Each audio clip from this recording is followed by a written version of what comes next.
Buenas noches. Vamos a repasar algunos conceptos de la obra de Humberto Eco. Pero empezaremos con su biografía.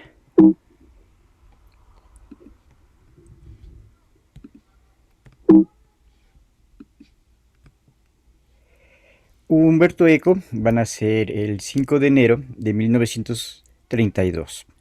En 1954 se va a graduar en filosofía en la Universidad de Turín.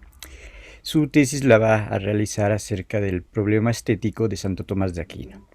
Hay que recordar que los dos filósofos más importantes de la Edad Media sería San Agustín y sería Santo Tomás de Aquino.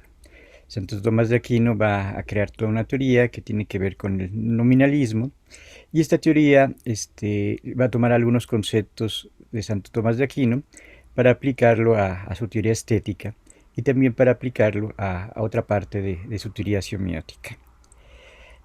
Humberto Eco va a empezar a trabajar en la RAI en la relación con ciertos programas televisivos. Desde 1959, Humberto Eco va a iniciar una fecunda colaboración con la editorial Bompiani. Ahí va a dirigir algunas colecciones de ensayos filosóficos, sociológicos y semióticos. En este sentido, Humberto Eco siempre va a estar ligado con el mundo de los libros, ya sea en el campo de la edición, como sería el campo también del coleccionismo. Entre 1962 y 1966 va a ejercer la docencia como profesor invitado y luego como encargado de comunicación visual en la Facultad de Arquitectura de Florencia. Asimismo enseñaba en Turín y en Milán. Aquí vamos a ver otra de las características importantes de Humberto Eco, que siempre le va a dar mucha importancia a la imagen. Entonces, aparte de hablar de la estética, le interesa mucho los problemas de la imagen y también va a realizar un punto de vista acerca de la semiótica de la arquitectura. En 1970 es cuando Humberto Eco ya se va a meter como más de tiempo completo a todo lo que sería el campo semiótico.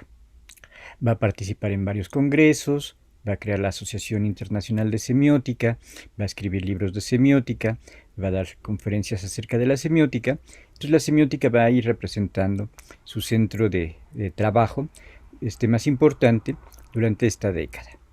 En 1959 va a fundar la Asociación de Semiótica. Él va a ser el secretario general y va a organizar en Milán el primer Congreso Internacional de Semiótica, que va a tener lugar en 1974. Estos congresos son importantes porque a partir de ellos se va a conocer la semiótica en Europa y se va a conocer la semiótica en otros países, como sería el caso de Latinoamérica.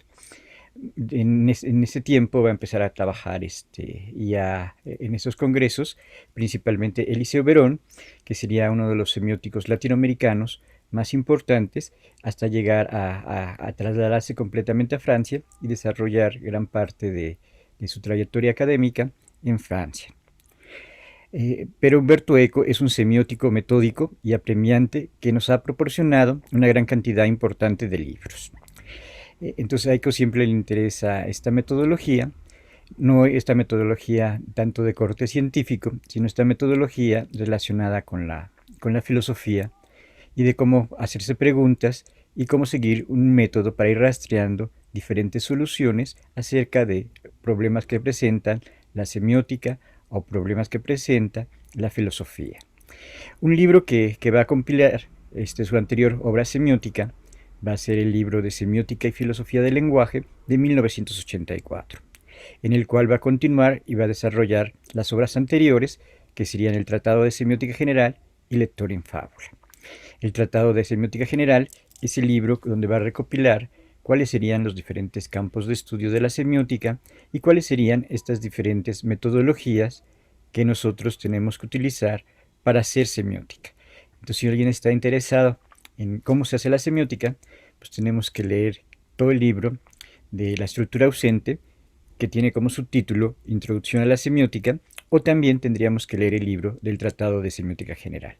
En el Tratado de Semiótica General sería un libro más acabado en el sentido de que ha tenido varios debates con otros colegas italianos, con otros colegas europeos, y va a ir corrigiendo sus teorías acerca del iconismo, acerca de la metáfora, acerca del arte y acerca de la ontología o los fundamentos de los cuales se tiene que partir para realizar la semiótica.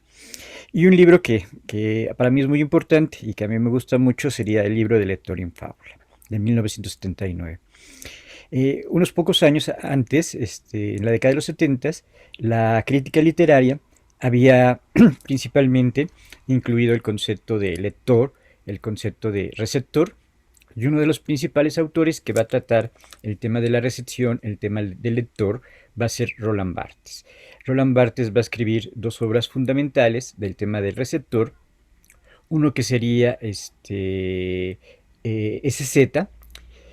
también El placer del texto, y para el caso de los medios visuales, va a escribir un libro acerca de la recepción en el caso de la fotografía.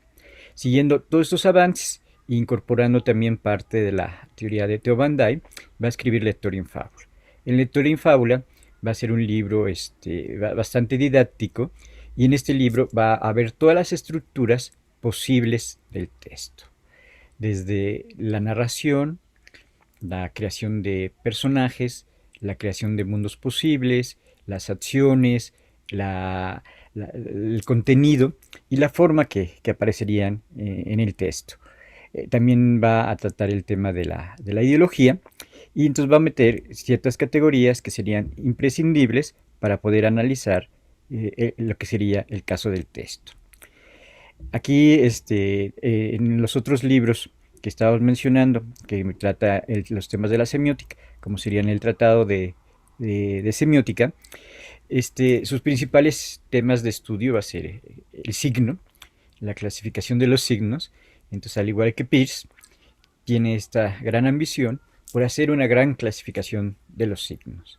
También San Agustín, otro filósofo muy importante de la Edad Media, había hecho clasificaciones de los signos.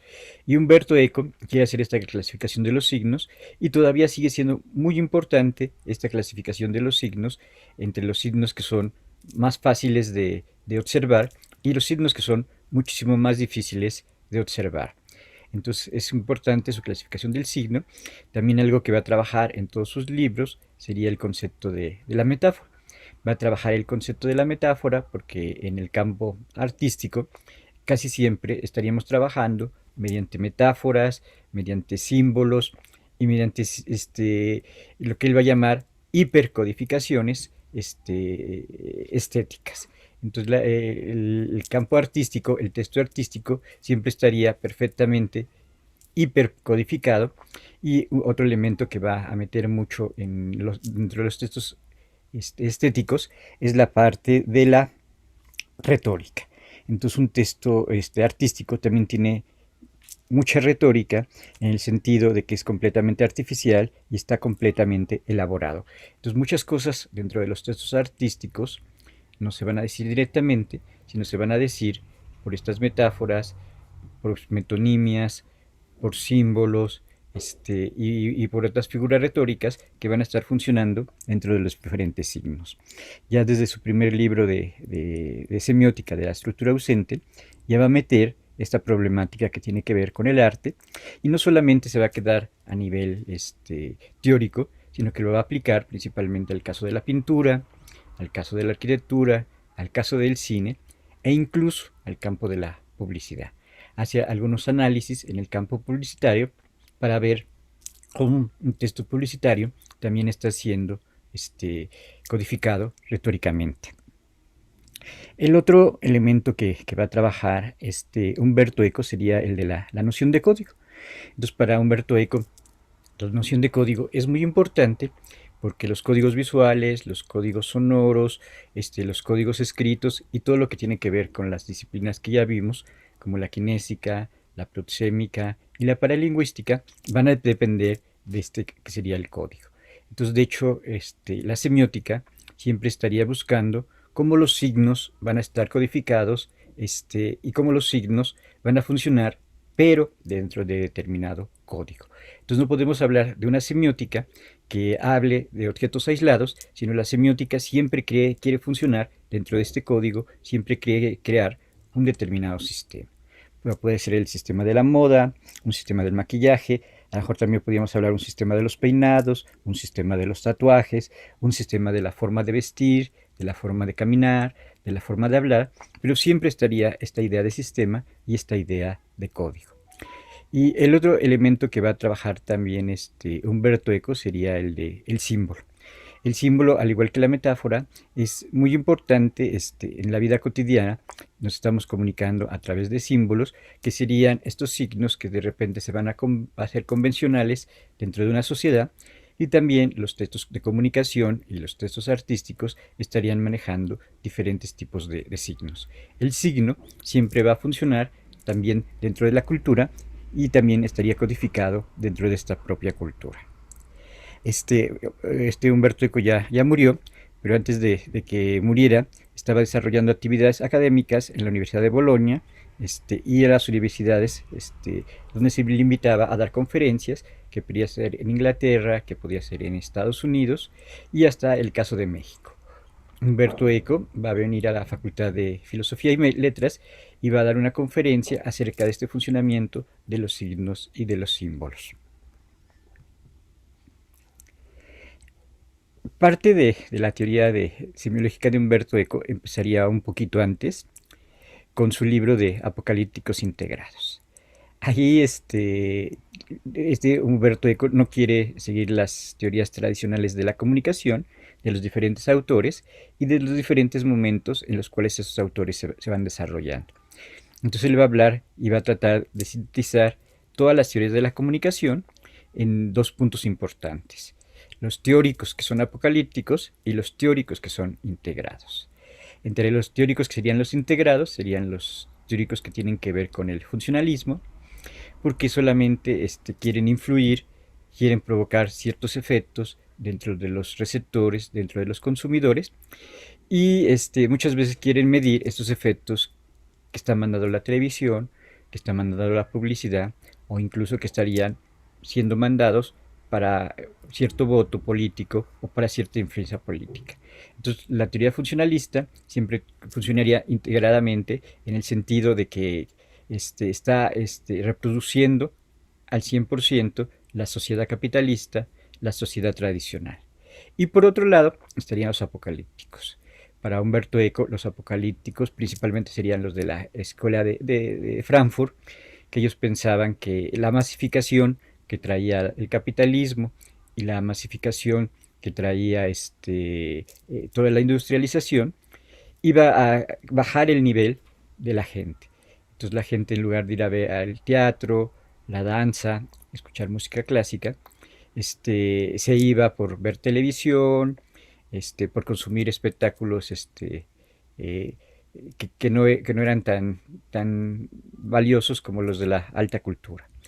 Entonces, por ejemplo, Adorno pensaba que la música de jazz era menos importante que la música clásica. Entonces los apocalípticos como que nos van a alertar acerca de estos fenómenos negativos que tendría la masificación, que tendría el capitalismo. Creo que en muchos aspectos la teoría de Frankfurt está acertando porque nos alerta de esta industrialización, de esta masificación, de estos efectos, como se puede llamar, entre comillas, perversos que tendría la sociedad de masa, y que muchas veces nos integran porque pensamos que si tenemos una reproducción de un cuadro famoso o si podemos tener una copia de un vestido o de un traje de diseñador, pues estamos accediendo a una clase más alta o estamos accediendo a un estilo de vida mejor. Pero para la escuela de Frankfurt, esa masificación de que nosotros podamos leer las novelas de bestseller, o que muchas veces una novela clásica se pueda aparecer y se pueda vender en el kiosco, o que ciertas reproducciones artísticas también se puedan reproducir masivamente.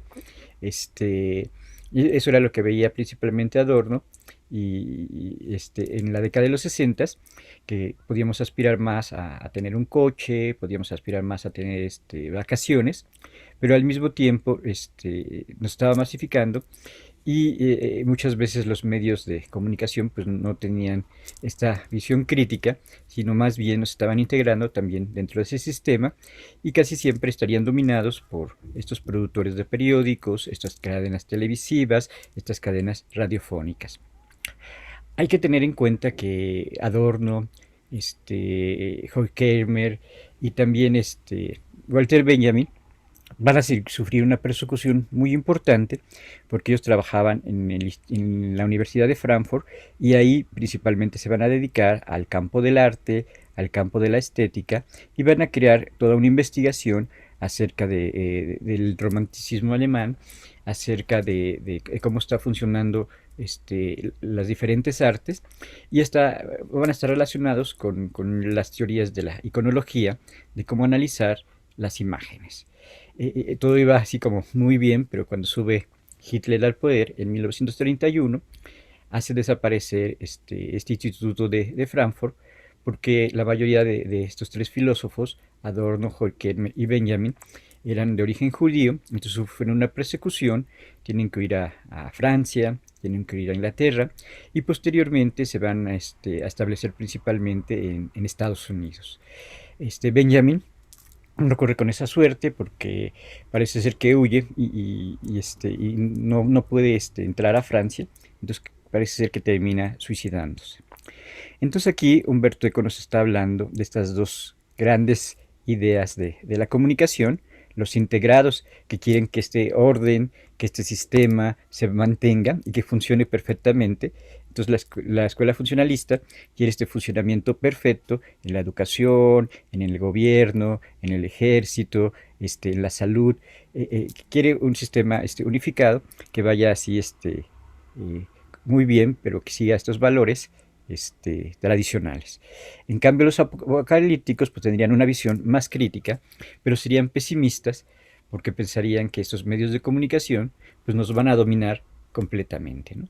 También hay que tener en cuenta que cuando Adorno y Horkheimer vivían en Alemania, Hitler va apropiando poco a poco de los medios de comunicación, entonces Hitler llega a tener un control muy fuerte de la prensa, de la radio, del cine y de los medios de comunicación, ¿no?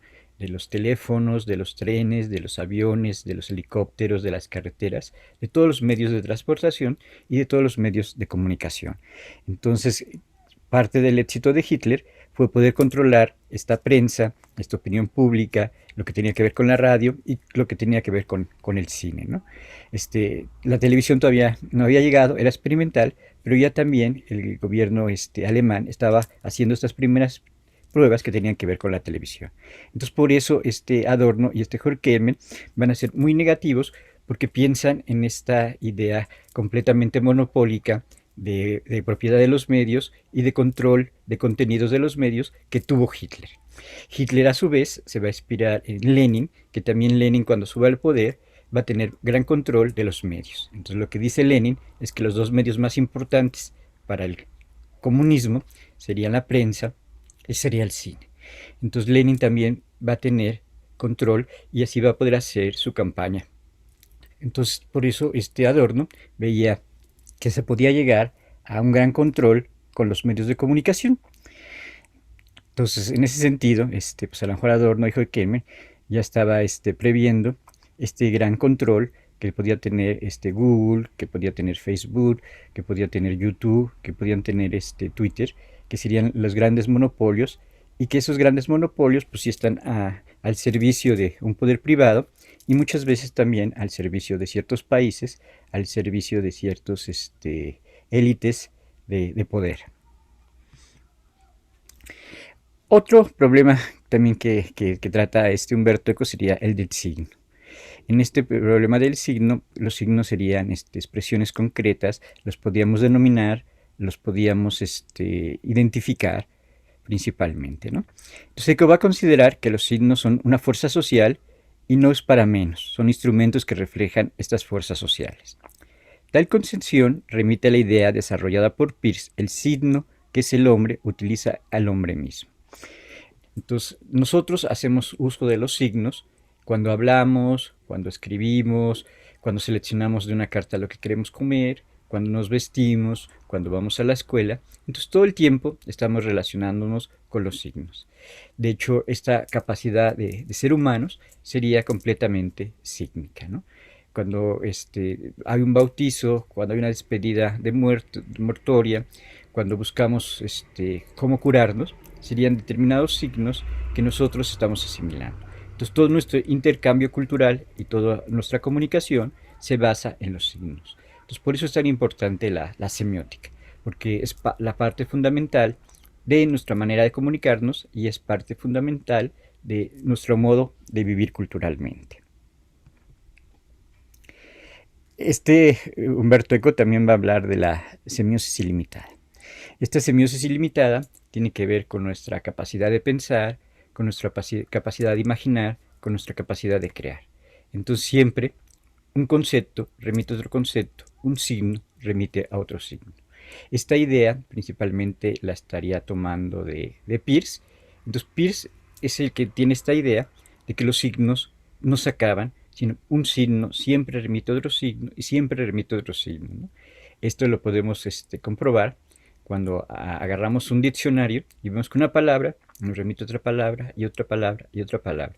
En el caso de cuando estamos pensando, siempre va a haber una relación entre conceptos, entre palabras y entre signos. Entonces los signos nunca se acaban, sería como una especie de círculo de que siempre nos están remitiendo a un signo, a otro signo y otro signo. Entonces este concepto de la semiosis ilimitada sería muy importante porque el significado jamás se agotaría. El significado siempre estaría fluyendo, siempre sería continuo. Y en ese sentido, la materia de teorías de la significación es que esta significación siempre sería infinita, ¿no? Nosotros siempre le estamos dando significación, siempre le estamos dando sentido al mundo, a lo que vemos, a cómo nos relacionamos. Entonces siempre existe la significación. No puede haber persona, no puede haber cultura que no tenga significación, ¿no? A menos de que ya una persona esté completamente decepcionada del mundo y no quiera ver y no quiera convivir, no quiera intercambiar con otras personas, ¿no? Entonces siempre estamos intercambiando estos signos y dentro de esta semiosis ilimitada, ¿no? Entonces siempre estamos pensando cómo me veo, qué me están diciendo, qué entendí de los gestos, de las palabras de la otra persona. Entonces siempre la significación se está produciendo, ¿no? Qué estoy viendo, qué estoy oyendo, qué estoy comiendo, siempre tenemos significación y siempre tendríamos esta semiosis ilimitada, ¿no? Desde que me levanto, ya estoy pensando qué voy a hacer, a dónde voy a ir, qué me gusta, qué no me gusta, ¿no? Entonces la semiosis ilimitada es parte de este proceso de pensar, de convivir, de intercambiar. Aquí estaría un poquito representado más desde el punto de vista de Peirce, en donde habría un objeto, un representamen y un interpretante. Ese interpretante sería ese contenido, ese significado, ese sentido. Entonces, eso que yo interpreto me va a llevar a otra representación, me va a llevar a otra interpretante, a otra interpretación de esa representación, y ese interpretante me va a llevar a otra representación, y así sucesivamente. Entonces cada objeto, cada signo que yo veo me lleva a otro signo completamente diferente. Bueno, otro de los temas que va a tratar, aparte del signo y aparte de la semiosis ilimitada, va a ser el concepto de iconicidad. Este concepto de iconicidad también es muy importante para el caso de la semiótica, porque estos signos no son la realidad. Entonces, como los signos no son la realidad, siempre tienen un parecido, una semejanza con la realidad. Entonces, un elefante no es el elefante real, sino sería un dibujo. Y la iconicidad, Humberto Eco la va a ver no solamente para una imagen, sino también para un sonido, ¿no? Entonces creo que de niño te decían, ¿y cómo hace la vaca? ¿Y cómo hace el pollito? ¿Y cómo hace no sé, el gatito? Entonces cuando dices miau, dices pío, estaría un sonido icónico que se parece a ese sonido del pollito o a ese sonido del gato. Entonces esta iconicidad principalmente podía ser visual o también podía ser sonoro. Entonces, la iconicidad es importante porque son un signo de una imagen, un signo de un sonido, y que tiene parecido, que tiene semejanza con la propia signo real, ¿no? O como hace el gato, o cómo es el gato cuando yo lo estoy dibujando, ¿no? Entonces, ser icónico es ser parecido o ser semejante a aquello que existe en la vida real. Yo atrás tengo una fotografía de una cafetería, pero puede ser que en determinado lugar aparezca una cafetería similar. Pero ahorita esa fotografía que yo tengo atrás no es la realidad, no es la cafetería real, sino sería un signo de esa cafetería. O icónicamente sería parecida, sería semejante a esa cafetería real.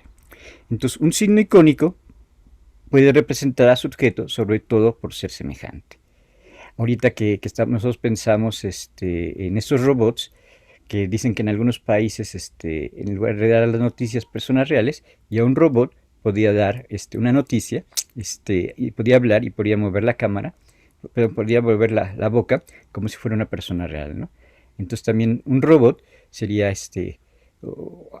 algo icónico de una persona real, ¿no? Entonces una pintura, una imagen, un dibujo, sería algo icónico de lo real. Entonces, cualquier cosa icónica es esta que tiene parecido o que tiene semejanza con la cosa real.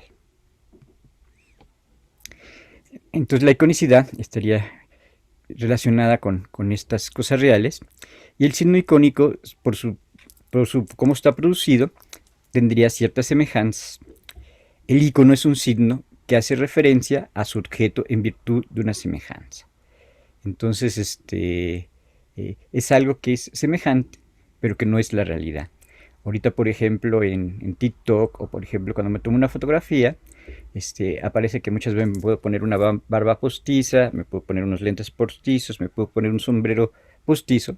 Entonces serían ciertos signos icónicos del sombrero real, de los lentes reales o de la barba real.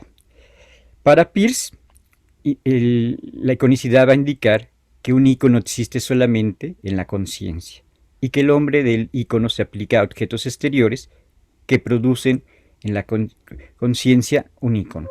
Entonces, esta idea del icono sería esta idea mental que yo tengo acerca de esa cosa real.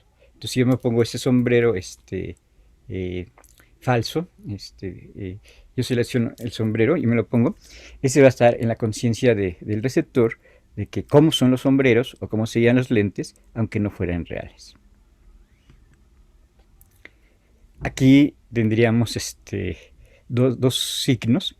Aparentemente uno se ve más realista y otro se ve menos realista. Este se vería más realísticamente y este se vería menos realísticamente. Sin embargo, los dos serían iconos de la cámara fotográfica. Aquí no tengo ninguna cámara fotográfica, pero si la tuviera, la cámara fotográfica tendría un peso real, la podría sentir, la podría tomar, la podría disparar y tomar fotografías. Entonces sería el objeto real. Y esto solamente sería una fotografía, un icono de ese objeto real.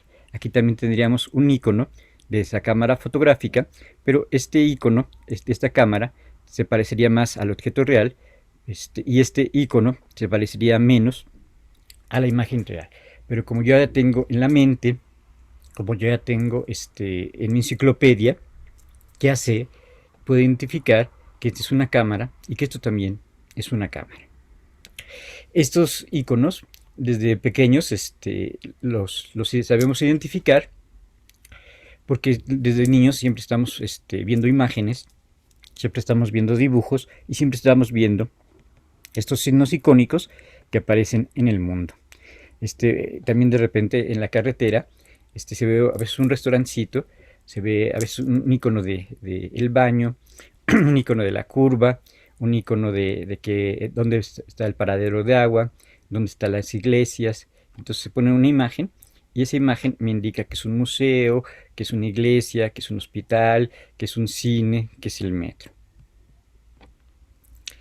Aquí tendríamos un poco imágenes más realistas, pero también este retrato, también esta fotografía de los niños, también serían un icono. Entonces una fotografía, el video, las imágenes que ponemos en las redes sociales serían iconos. Entonces nosotros estamos todo el tiempo relacionados con estos iconos, principalmente visuales, pero también podrían ser de tipo sonoro, ¿no? O también se me ocurre un icono que podría ser estas frutas falsas, ¿no? Una manzana falsa, a veces creo que en un restaurante se podrían poner un plato de plástico que estaría representando el pollo y la comida. Entonces serían iconos falsos. En el iconismo, Humberto Eco va a distinguir tres aspectos dentro de la parte icónica, ¿no? La primera sería el caso de la icónica en relación con la percepción. Humberto Eco decía que perceptivamente nosotros reconocemos a esos diferentes iconos y nuestro ojo nos hace captar el objeto real y la diferencia que podía existir con esa imagen o con esa fotografía. Entonces, perceptivamente, nuestro ojo hace que diferenciemos al icono del objeto real y también que diferenciemos si se parece más al objeto real o si está más distanciado de ese objeto real. Tal sería la fotografía que se parece más al objeto y el dibujo que era esta cámara de fotografía que se parecía menos al objeto. También dentro de la parte del iconismo, Humberto Eco va a decir que tiene relación con el conocimiento humano. Entonces, cuando vemos los jeroglíficos egipcios, también serían determinados iconos que me estarían indicando fechas, nombres de reyes, acontecimientos históricos. Entonces, también estos jeroglíficos serían determinado tipo de iconismo. También, a lo mejor, la escritura y las diferentes escrituras serían también, en ese sentido, icónicas, porque yo puedo ir leyendo cada letra, cada sílaba, que se va a hacer una traducción de un determinado sonido, ¿no? Entonces yo puedo reconocer la A, la O, la I, la O y la U. Pero también si alguien que estudie diferentes idiomas, a veces puede descubrir que creo que en francés hay dos tipos de A, o habría dos tipos de I. Entonces no serían las vocales y las letras iguales en todos los lenguajes. Entonces a estos signos icónicos también le iba a llamar hipoíconos. Entonces podríamos hablar de una iconicidad de tipo primario. Aquí sería la percepción similar según la representación de acuerdo a un criterio de pertinencia que poseen las cosas representadas. Entonces, para representar una manzana, tiene que tener ciertas características de la manzana, ¿no? Entonces, a lo mejor ser redonda, a lo mejor tener una hojita, tener ciertos contrastes, y a lo mejor ser roja, ¿no? Para que se parezca a la manzana. Entonces hay ciertas características del objeto que se está representando. Pero Eco nos dice que no existe una pertinencia icónica instituida por reglas de semejanza o similitud, sino una iconicidad primaria que escapa de cualquier clasificación. Esto es que yo las cosas del mundo las puedo identificar inmediatamente. Entonces, si ustedes ven la fotografía que yo tengo atrás, pues podía haber una repisa, podía haber un menú, podía haber diferentes jarros, podía haber no sé si se ve una tacita. Entonces, todo eso que yo estoy viendo lo puedo reconocer inmediatamente. Entonces, por eso es tan importante el poder de las imágenes, el poder de los iconos, porque yo las reconozco, como diría Roland Barthes, casi naturalmente. También habría estímulos sustitutivos. Este sería principalmente para la percepción de los objetos, ¿no? Si se fijan, inmediatamente reconozco las papas, el refresco, las hamburguesas, ¿no? Pero aquí muchas veces cuando se presenta en una fotografía, muchas veces se ven mejor que los objetos reales, ¿no?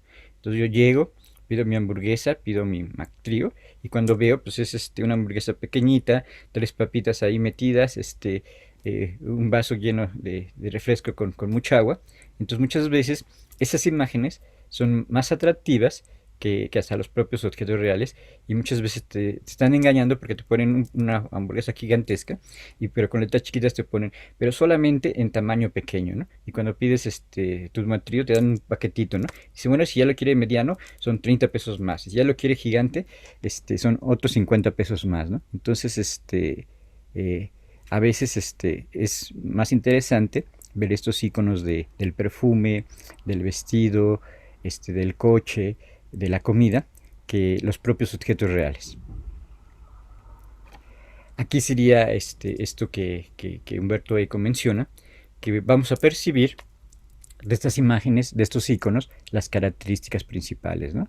A la mujer, al desodorante y a las características que van a tener estos personajes. Entonces, icónicamente, puedes reconocer si es rubia, si es delgada, si es alta, si es más joven, si es más vieja, y también ya otras determinadas connotaciones que me puede dar de belleza, de juventud, y otras muchas. Bueno, otro aspecto que va a hablar este Umberto Eco sería el de las prótesis. Esto de las prótesis, la primera serían las sustitutivas, que van a estar en lugar de los órganos que faltan. Las prótesis extensivas, que prolongan la acción natural del cuerpo. Aquí podría ser como una mano artificial, una pierna artificial, un ojo artificial. Y las prótesis magnificentes, que amplían lo que nuestro cuerpo no logra hacer. Entonces también muchas veces McLuhan va a decir que la televisión a lo mejor sería como una extensión de nuestro ojo, la radio una extensión de nuestro sonido, y a lo mejor también el internet la posibilidad de estar y de tener otros contactos con Japón, con la India, con Estados Unidos, ¿no? Entonces estas prótesis son extensiones de nuestro propio cuerpo, ya sea a través de los medios de comunicación, ya sea a través de prótesis médicas, o también podría ser otro tipo de prótesis que nosotros podemos tener. Entonces las prótesis son esta extensión de nuestro cuerpo, esta extensión que podríamos tener a través de los diferentes sentidos. Y otro tema que le interesaba mucho a Umberto Eco y que discutía y que muchas veces no sabía exactamente si clasificarlo dentro de los diferentes tipos de signos, que sería el de los espejos. Los espejos casi serían como una especie de metáfora. Entonces, cuando aparecen en una película o cuando aparecen en un cuento, sería como una especie de metáfora, porque el espejo eres tú o es otra persona, pero muchas veces es idéntica a esa persona, pero muchas veces va a estar en una posición invertida. Entonces el espejo invierte al mismo tiempo que reproduce casi real a la persona, la está invirtiendo. Entonces los espejos reflejan las cosas tal como las vemos. Son prótesis extensivas e intrusivas. Son como nosotros, y también nosotros, si nos acercamos a ese espejo o si nos alejamos de ese espejo, van a funcionar y se van a ver de determinada manera.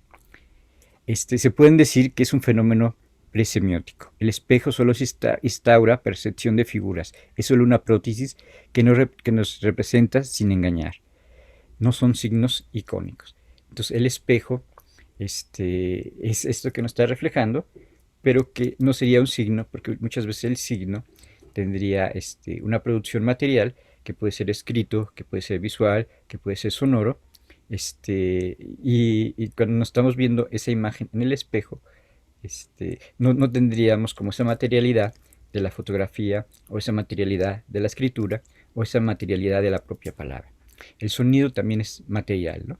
Yo estoy hablando, y para hablar y producir ese sonido, lo tengo que producir con mi nariz, con mi boca, con mi garganta, y si de repente tengo algo en las cuerdas vocales, puede ser que hable más bajito, o si yo tengo mucha tos o si tengo una infección en la garganta, se va a oír diferente en mi voz. De hecho, si estoy alegre, tengo un tono de voz, si estoy triste, tengo otro tono de voz que es perfectamente identificable, ¿no? Y esto es más difícil de identificar esta materialidad en el caso del espejo, porque no estaríamos hablando del espejo real, sino de la imagen que está dentro de ese propio espejo. Entonces el espejo es todo un símbolo en la pintura y es todo un símbolo en la literatura, hasta en el caso de el propio cine, ¿no? Un director que es Fassbinder va a llenar sus películas de espejos de ventanas, también Wong Kar-wai. Aquí tendríamos diferentes espejos, hasta la propia cámara, el propio celular, estaría reflejando eso que yo estoy viendo en el mundo real, ¿no? Aquí lo podemos ver perfectamente con el caso de los niños y cómo se ven en la fotografía. Aquí se decía que ese espejo también te podía alterar, también te podía modificar, ¿no? Y eso es cuando yo me acerco más para ver a los personajes más de cerca, o me alejo para que los personajes se vean más grandes, ¿no? Entonces, en este caso de la fotografía, siempre está seleccionando un encuadre, siempre va a estar seleccionando un punto de vista. También hablaría Humberto Eco de las imágenes televisivas, y estas nos dice que no son invertidas, que tienen una definición reducida, tienen una dimensión inferior a la del objeto o la escena, ¿no? Siempre están en un plano. También en el caso de esta transmisión por Zoom, perdemos corporalidad, nuestro cuerpo solamente se ve parte del cuerpo. Entonces ustedes no pueden identificar si tengo panza, si no tengo panza, cómo son mis pies, de qué tamaño soy, cómo son mis brazos, qué tipo de pantalón traigo, cuáles son mis tipos de zapatos. Entonces siempre se está reduciendo a través de esta pantalla, ¿no? Entonces no saben en qué tipo de silla estoy sentado, etcétera, etcétera.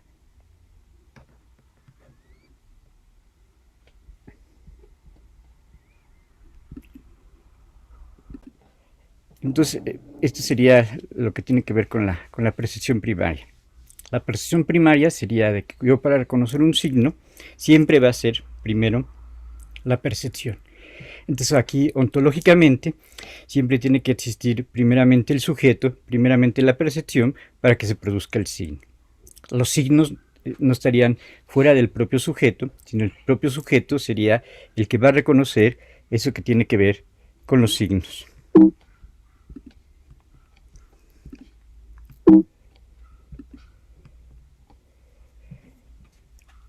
Entonces, dentro de esta semiosis, que sería la semiosis que sería completamente perceptiva, no se va a desarrollar cuando alguien está en lugar de otra cosa, sino cuando a partir de algo y mediante un proceso de inferencia se llega a pronunciar un juicio perceptivo sobre la misma cosa y no sobre otras. Aquí estarían esos tres elementos que va a mencionar Humberto Eco. Primero, la percepción, después esta inferencia y después ese juicio. Entonces sería como todo un proceso, pero ese proceso principalmente está proviniendo de nuestros sentidos, de nuestra parte mental, al inferir qué es lo que estoy viendo, ¿no? Entonces yo veo aquí una fotografía de una nube, entonces primero la percibo con mi ojo, la reconozco, infiero que eso es una nube y voy a dar un juicio, una nube. Ese juicio podría ser una nube despejada, una nube que trae lluvia, una nube que puede formar alguna figura, o algún icono. Entonces esas serían esas etapas que tienen que ver con los signos.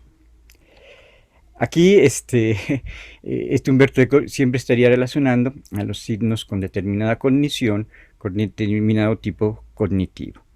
Entonces cuando yo veo esta fotografía, pero cuando yo veo este dibujo, ahí inmediatamente voy a reconocer a los personajes, la época histórica, el espacio de lo que yo estoy viendo.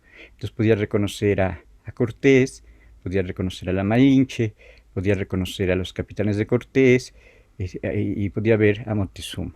Aquí se vería que no están así como en muy buenos términos, sino que están discutiendo o están hablando acerca de un tema en donde no se ven que estén de acuerdo en muchas cosas.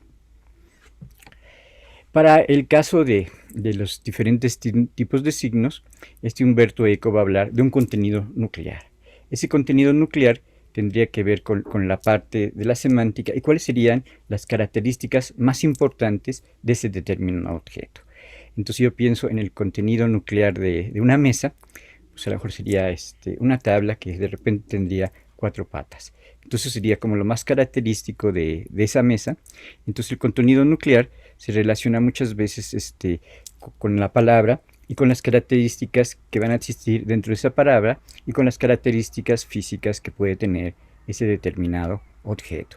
Entonces siempre hay un contenido nuclear para que yo reconozca a la manzana, a la mesa, a la persona. Entonces el contenido nuclear sería esa singularidad que van a tener los objetos, que van a tener las diferentes personas. Pero también esos contenidos nucleares muchas veces nosotros los vamos a interpretar, ¿no? Entonces imagínense que nosotros de repente pensamos que las personas tienen 2 brazos y si de repente viera una persona con 3 brazos, pues sería algo completamente extraño, algo completamente fuera de la realidad, que a lo mejor puede existir en la ficción. Y la otra idea importante de Umberto Eco sería la que tiene que ver con el código. Entonces los signos van a existir gracias a los códigos. Y a través de las diferentes relaciones que se van a establecer, yo voy a llegar a determinados significados. Entonces el código es una suma de correlaciones, es una serie de reglas institucionalizadas. Entonces, un ejemplo que ponía Umberto Eco es que a lo mejor cuando vemos una película de terror, pues vamos a ver que van a aparecer monstruos, va a haber cierto tipo de música, las luces van a ser así como muy oscuras. Entonces son estas convenciones, son esta serie de reglas que van a existir dentro de los deportes, dentro de los juegos, dentro de la escritura, dentro de las diferentes representaciones. El código va a especificar cuáles son los interpretantes posibles para descifrar el mensaje, dependiendo de las unidades culturales que compongan cada signo. Entonces los signos se van a relacionar sintácticamente y van a establecer diferentes relaciones y van a funcionar dentro de un determinado código. Puede ser el código de la vestimenta, puede ser el código de la escritura, puede ser el código de una película o puede ser el código de una obra de teatro. O también códigos estéticos más relacionados con la pintura. Y otro aspecto sería lo que tiene que ver con la aducción. En esto de la aducción va a ser un intento aventurado de trazar un sistema de reglas de significación que permiten al signo adquirir su propio significado. Entonces, esta aducción va a ser ese descubrimiento que yo hago a través de estas relaciones para encontrar un determinado significado. El proceso de aducción es la forma más inmediata y aleatoria del razonamiento. La aducción va a corresponder a la lógica de un descubrimiento, mientras que la inducción y la deducción pertenecen a la lógica de la prueba. Entonces, cuando alguien está haciendo algo desde el punto de vista de la lógica, quiere llegar a una prueba, mientras que la aducción sería llegar a un descubrimiento, llegar a un conocimiento. La aducción es el mecanismo existente en la semiosis ilimitada que presenta en el desarrollo de los diferentes códigos. Entonces, la aducción se relaciona con este proceso sígnico de ir viendo estas relaciones y estos significados o estas significaciones de lo que yo estoy viendo, de lo que yo estoy oyendo. Aquí sería cuáles serían las reglas de la deducción, que va de la regla al caso y llego a un resultado. En cambio, en la parte de la inducción es la regla, el caso y llego a un resultado. En cambio, en la aducción veo el caso y llego a un resultado. Entonces, la aducción sería este proceso más de conocimiento, más de interpretación de estos determinados signos. Y otro de los temas que trata Umberto Eco en sus dos libros de semiótica sería el de la metáfora. La metáfora no le interesa como un adorno, sino como aquello que va a estar sustituyendo. La metáfora en la semiótica es usada como una figura retórica. Gris va a proponer el principio de cooperación como principio general, el cual explica los usos comunes naturales del lenguaje. Esto se articula en las máximas de máxima calidad, conversación de verdad, máxima de cantidad, la conversación sea lo más informativa posible, máxima de manera, que consiste en la claridad del mensaje, y máxima de relación, el discurso debe ser pertinente. Entonces podemos ver a la metáfora como una figura retórica, pero también la podríamos ver como una relación de signos más compleja y que se puede utilizar en la publicidad, en los medios de comunicación o en el propio arte. La expresión metafórica es un mecanismo que viola estas máximas. La metáfora siempre te quiere sorprender, siempre te quiere dar nuevo conocimiento, siempre sería un pensamiento más complejo. Entonces van a existir leyes pragmáticas que van a regir los procedimientos de aceptación. Muchas veces pensamos que el lenguaje no es metafórico, sin embargo, el lenguaje siempre sería perfectamente metafórico, ¿no? Cuando digo las patas de la mesa, pues en realidad la mesa no tiene patas, ¿no? Sino serían unos palos que están sosteniendo. Si digo la falda del volcán, pues el volcán no tiene una falda, ¿no? Sería lo que está abajo del volcán. Entonces, el lenguaje también tendría muchos aspectos metafóricos, lo mismo que las imágenes y lo mismo que los sonidos, cuando hay ciertos sonidos como muy elaborados. Entonces, la metáfora va a depender de leyes socioculturales que van a normar y que van a decir qué se puede decir y qué no se puede decir. La metáfora sería el instrumento que va a permitir entender mejor al código. Cuando se dice animal racional, ella era una rosa. Ella es una rosa, ella es un animal racional, era una rosa, es una planta. Aquí estamos comparando a la mujer con la rosa. Entonces también podemos ver a la metáfora en ese otro sentido, que sería siempre una comparación. Aquí una mujer se compara con una rosa, un hombre se puede comparar, no sé, con una figura mitológica, o se puede comparar con una figura de fuerza de un toro, de un león, etcétera, etcétera. Y aparte de la metáfora y aparte Humberto Eco va a hablar del diccionario y la enciclopedia. El diccionario sería esos significados que yo le doy a las diferentes palabras, a los diferentes símbolos. Entonces el diccionario va a decir Humberto Eco que sería ese significado literal acerca de las palabras, acerca de los diferentes signos. Pero también va a haber la enciclopedia. Esta enciclopedia ya sería más grande, ya tendría que ver con un universo más amplio, y ahí habría como una diferencia entre el diccionario y la enciclopedia. El diccionario sería ese conocimiento literal y la enciclopedia sería ese conocimiento más amplio acerca de las cosas y acerca del mundo. Ya veíamos que Humberto Eco pensaba que cada persona tenía su propia enciclopedia, y esa enciclopedia sería lo que tenemos guardado en nuestro cerebro acerca del mundo, acerca de la comida, acerca de las relaciones y acerca de los diferentes signos.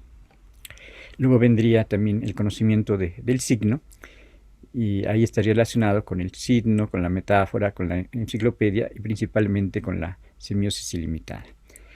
Aquí el ejemplo que podíamos ver sería el ejemplo de la justicia. Una mujer que tiene una balanza, y esa mujer que tiene esa balanza yo la relaciono con la justicia. También muchas veces se va a ver a la justicia con una venda, pero este sería un significado completamente convencional, sería un significado completamente cultural. Entonces los símbolos siempre serían culturales y siempre serían convenciones. Pero más complejamente, estos signos, como los vería Jung, estarían relacionados con cultura, estarían relacionadas con un inconsciente y estarían relacionadas principalmente con un inconsciente colectivo.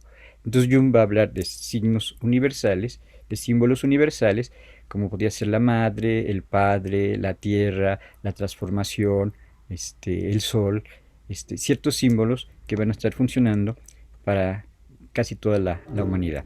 También habría signos particulares dependiendo de las diferentes mitologías y dependiendo de las diferentes culturas más particulares. También aquí algo que va a tomar Humberto Eco de Santo Tomás va a ser una idea nominalista en que las cosas existen como conceptos universales.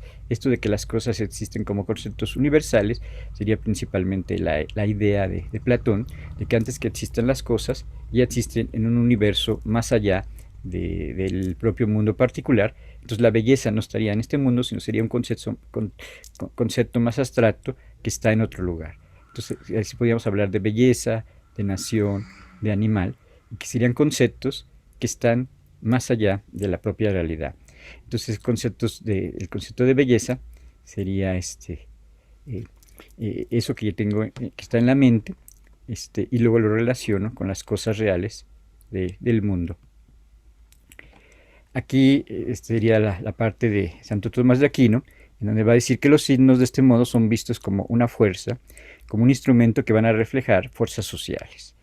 Entonces, no solamente serían palabras, no solamente serían cosas abstractas, sino tienen relación con las fuerzas sociales, con algo que se está mencionando. Entonces, la producción sígnica se va a desarrollar en una semiótica infinita, en una semiótica ilimitada, también como lo veía Guillermo Ojan. Entonces, muchos de estos conceptos los va a tomar Humberto Eco de la filosofía y principalmente de la filosofía clásica. Y el último punto que va a mencionar Humberto Eco va a ser acerca de la pregunta del ser. Entonces, para esta semiótica ilimitada, Humberto Eco siempre veía que tenía que existir el sujeto, tenía que existir la percepción y ya se iba a producir lo que tenía que ver con el signo. Entonces, él se preguntaba si pueden existir signos fuera de la pregunta del ser, o primero partiríamos del ser para que el propio ser descubra lo que tiene que ver con los signos a través de la percepción. Entonces siempre va a existir una relación entre los signos y el lenguaje, entre el ser, que sería lo inefable, que sería lo indecible, como fundamento de todo. Entonces el ser está antes de que se hable de él. Entonces el ser está antes del lenguaje, el ser está antes de los procesos de semióticos. Entonces siempre tiene que haber un ser, una conciencia, para que puedan decir los signos y para que se pueda producir la significación. Todo existe es algo, es decir, es el ser. El ser entonces lo abarca todo en cuanto que todo es ser, o sea, es como una materia prima a partir de la cual los entes adquieren la propia identidad. Entonces el ser, ese es como parte de una identidad, pero también los objetos que existen en el mundo tendrían una existencia. Entonces también las cosas serían un ser, las cosas también tendrían una esencia, las cosas también tendrían una materialidad. También las palabras serían parte del ser, porque las palabras también serían cosas, las palabras serían elementos lingüísticos, pero también tendrían su propio ser. Entonces las cosas tienen su propio ser, pero nosotros también tendríamos ese ser. Entonces sería una combinación de nosotros como ser, que nos estamos relacionando con las cosas, que nos estamos relacionando con el mundo. Entonces el ser, las personas, serían la causa del lenguaje. No podía existir el lenguaje sin los seres. La construcción de esquemas y del lenguaje hallan en el ser un pozo ilimitado del cual se saca toda suerte de formas de decir el mundo. Entonces, primero somos seres y vamos a denominar, vamos a decir acerca del mundo. Por consiguiente, aunque la mente puede ir más allá de los seres perceptibles e imaginar otros mundos, aunque ellos no existen o que jamás hayan sido pensados antes, sin embargo, no todo es posible hacerlo realidad. Entonces las cosas, las ideas, los conceptos, lo que nosotros queremos proyectar, siempre está en la mente de ese ser. Entonces primero son ideas y luego esas ideas se van a materializar, ya sea a través del lenguaje, ya sea a través de acciones. Bueno, este sería como un pequeño repaso de algunas ideas importantes que va a tratar Humberto Eco en sus libros de La estructura ausente, el Tratado de Semiótica y Filosofía del lenguaje. Gracias.